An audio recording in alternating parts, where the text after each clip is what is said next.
On the morning of October 6, 1986, a resigned Captain Second Rank Igor Britanov stood alone on the deck of a Soviet submarine, the weight of his disobedience on his mind. Moscow had ordered him to repair the boat, but he could not. Moscow had ordered him to put his crew back aboard, but he had not. Moscow had ordered him to remain on patrol, but he would not. K-219 sunk. Below his feet, in flooded compartments, lay the body of Sergei Preminin, a 20-year-old engineer whose timely actions 3 days earlier had saved them all. She began her hour-long plunge to the ocean floor, 18,000 feet below, at 4:50 in the morning, and Britanov stepped off. Hours later, breaking 40 years of tradition, the United States was informed that K-219 was lost. For 2 years, the incident was ignored. Then a Soviet research vessel found her 3 miles below. K-219 sat upright, broken in two aft of the conning tower, but otherwise intact and whole. Then the camera noticed the open silo doors. To this day, unexplained how hatches, engineered to hold against 3 tons of pressure on every square inch, became undone. Then, as the camera neared the shock, the missile tube stood empty. And at that moment, the location of the 32 thermonuclear warheads became unknown. To understand what K-219 was doing 680 miles northeast of Bermuda in October of 1986, you have to understand what every Soviet ballistic missile submarine was doing in October of 1986. They were waiting. The Soviet Union maintained, at any given moment, somewhere between 10 and 12 nuclear-armed submarines on station within strike range of the continental United States. Their job was to be a second strike. If Moscow were destroyed in the morning, the submarines would still be there in the afternoon. With Washington on their list, the American Navy maintained, at any given moment, somewhere between 10 and 12 nuclear-armed submarines on station within strike range of the Soviet Union. Their job was to be a second strike. If Washington were destroyed in the morning, the submarines would still be there in the afternoon. With Moscow on their list, this is what the world had agreed to call peace. K-219 was on her 13th such patrol. She had left her base at Gadjayevo on the Kola Peninsula in early September. She had transited the gap between Greenland and Iceland submerged. She had taken up her station in the Western Atlantic, 15 years old, on her 13th patrol, with 16 ballistic missiles in her silos and a crew of 119 men. Her captain was new. Igor Anatolievich Britanov was 36 years old and on his first patrol as commanding officer. He had inherited a boat with a reputation. K-219 had been involved in a similar accident before, 11 years earlier, in 1973. Another SEAL had failed. Another missile had leaked propellant. A sailor had died. The boat had returned to port. The silo had been welded shut. The official records noted that 15 of K-219's 16 tubes were operational. The crew called the welded one the dead tube. This was not an exotic problem. The R-27 missile, which K-219 carried, was fueled with a hypergolic liquid propellant. The propellant ignited on contact with seawater. The SEALs were the only thing between the missile and the ocean. Soviet submariners had a name for the kind of cruise where the SEALs were the only thing between you and a missile fire at 100 meters down. They called it a routine patrol. On the morning of October 3, 1986, at approximately 5:30 a.m. local time, a SEAL in the missile silo numbered 6 on board K-219 began to leak. The silo, 6 decks tall and the width of a small car, held a single R-27 ballistic missile with 2 thermonuclear warheads. Seawater entered the silo. Seawater met propellant. Propellant ignited. The weapons officer of K-219 was Senior Lieutenant Alexander Petrakov. He was 24 years old. He reached the silo first. He attempted to vent the silo to the sea to release the building pressure before the missile exploded inside the hull. He partially succeeded. The missile exploded outside the hull. He died with his hand on the venting mechanism. The explosion blew the silo hatch off the top of the boat and sent a column of fire and toxic propellant gas upward into the conning tower. 3 other sailors were killed instantly. 20 more were injured. Britanov was in his cabin. He felt the explosion through the deck. He reached the central command post within 30 seconds. He found his executive officer already there. The damage report was, at that point, incomplete. What he knew, the boat was on the surface. The boat was on fire.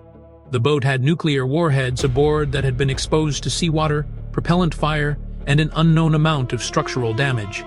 What he did not yet know, that the fire was traveling through the ventilation system into the reactor compartment. What no one aboard K-219 yet knew, that the automatic reactor shutdown system, which was supposed to scram the reactor in the event of fire, was not going to work. Soviet submarine reactors of the 70s and 80s had a known design flaw. The control rods, which damped the nuclear reaction, were held in place by electromagnetic clutches. If the boat lost power, the clutches released and the rods dropped by gravity. This was called a passive scram. It was supposed to be foolproof. It was not foolproof.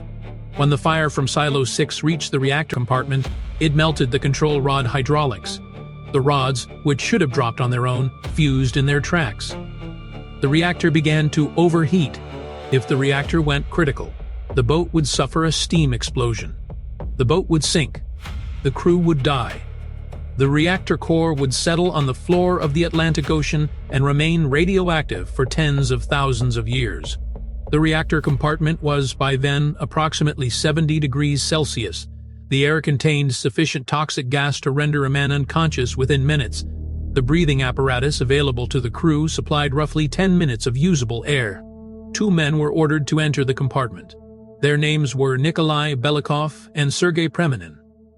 They were given the same task that the failed automatic system was supposed to perform: lower the control rods. By hand. They reached the rods.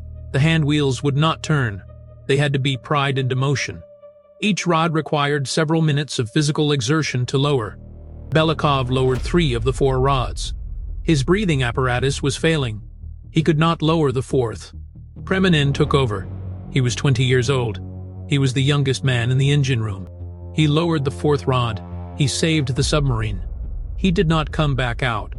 The hatch to the reactor compartment, after the rods were down, would not open. The pressure differential between the compartment and the rest of the boat had sealed it. Belikov, on the safe side of the hatch, attempted to open it. He could not. Other crew members attempted to open it. They could not. Other crew members attempted to open it. They could not. Sergei Preminin remained inside the reactor compartment of K-219 with the rods he had lowered, until the submarine sank 3 days later. He went to the floor of the Atlantic Ocean with her. In 1997, 11 years after his death, he was posthumously named a Hero of the Russian Federation. The award did not exist when he died.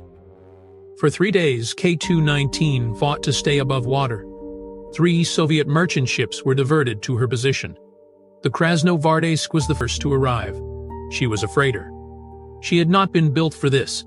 A tow line was attached. The tow line broke. A second tow line was attached. The second tow line broke. Britanov ordered the surviving crew in stages off K-219 and onto the Krasnovardesk. He kept a small damage control party aboard. He did not leave. On October 4th, the Soviet ambassador in Washington requested an urgent meeting with the American Secretary of State. The Soviet government was informing the United States in advance of any inquiry that a Soviet ballistic missile submarine on patrol in the Western Atlantic had suffered an accident, was on the surface, and was being towed.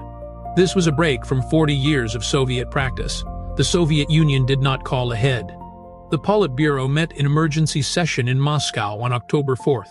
The transcript of that meeting was declassified in the 1990s. It contains a single passage where Mikhail Gorbachev, then General Secretary of the Communist Party, asks the Soviet Minister of Defense whether it is possible the Americans could retrieve the warheads from the boat if it sank.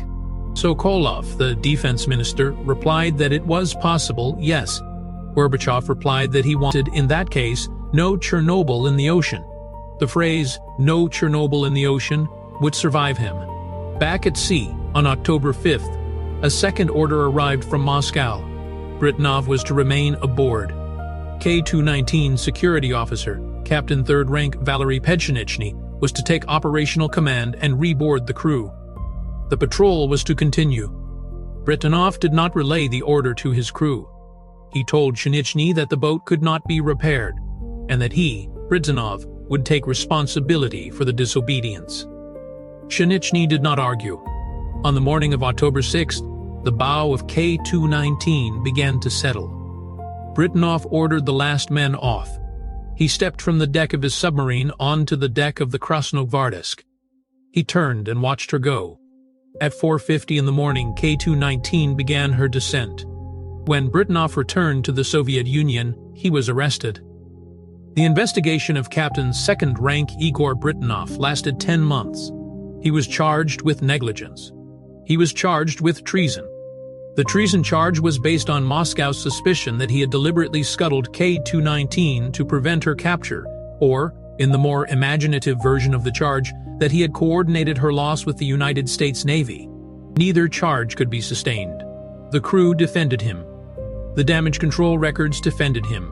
The boat had been unfightable. The decision to abandon her had been the correct one. The charges were quietly dropped in 1987. Britanov was forced into retirement at reduced rank and reduced pension. He was not formally rehabilitated until 1996. He was 60 years old before the Russian Federation, the successor to the country that had nearly tried him for treason, conceded that he had not betrayed it. He is still alive. He gave a small number of interviews. He spoke with care about the men he had lost. He spoke with less care about the men who had ordered him to lose more of them. He never publicly discussed what he believed had caused the seal in Silo 6 to fail. Other people, however, had theories. The Soviet Union's initial position, communicated to Moscow within hours of the explosion, was that K-219 had collided with an American submarine. A Los Angeles-class attack submarine, the USS Augusta, was operating in the vicinity. American submarines routinely shadowed Soviet ballistic missile boats. The Augusta returned to port shortly after the K-219 incident with repairs required to her bow. The United States Navy denied that the Augusta had collided with K-219. The United States Navy has continued to deny it for 40 years. The Augusta's logs for the relevant period have not been released. Other theories exist. A manufacturing defect in the missile silo seal, of which there had been precedent 11 years earlier on the same boat. A maintenance failure in the months before the patrol. Sabotage. None has been definitively established. The seal itself sank with K-219 and has never been examined. What is known is what the cameras saw in 1988 when the Soviet research vessel Akademik Mstislav Keldysh, the same ship that would later photograph the wreck of the Titanic, lowered cameras 3 miles into the dark and found her. The submarine was upright. She was broken in two aft of the conning tower. Her hull was identifiable. Her name and number, although painted over for the patrol, were faintly visible on her sail. 12 of her 16 missile silo hatches were open. The hatches were not damaged. They were not torn open by the explosion in Silo 6, which had been forward of them. They were not crushed by the pressure of 3 miles of seawater, which they had been engineered to withstand. They had been opened. Inside, the tubes were empty. The Soviet government, examining the photographs, requested an explanation from the United States. The United States declined to provide one. The Soviet Union dissolved 3 years later. The successor government, the Russian Federation, has not asked again. The International Atomic Energy Agency, which maintains a public inventory of nuclear materials known or believed to be present on the seabed, lists the K-219 warheads as missing. Not recovered, not destroyed in place, not catalogued at the wreck site. Missing. Sergei Preminin is still aboard K-219. The reactor compartment that killed him was not breached in the sinking. He remains, by the best assessment available, where he was when he lowered the last control rod. The reactor itself has been monitored by Russian and American oceanographic teams at intervals over the decades. It has not leaked. Plutonium-239 has a half-life of 24,100 years. K-219 will outlast the records that describe her. The 32 thermonuclear warheads she carried have not been monitored. They cannot be. They are not at the wreck. The last known position of 32 Soviet thermonuclear warheads is a row of open silo doors on the floor of the Hatteras abyssal plain in a photograph taken in 1988. After that, unknown.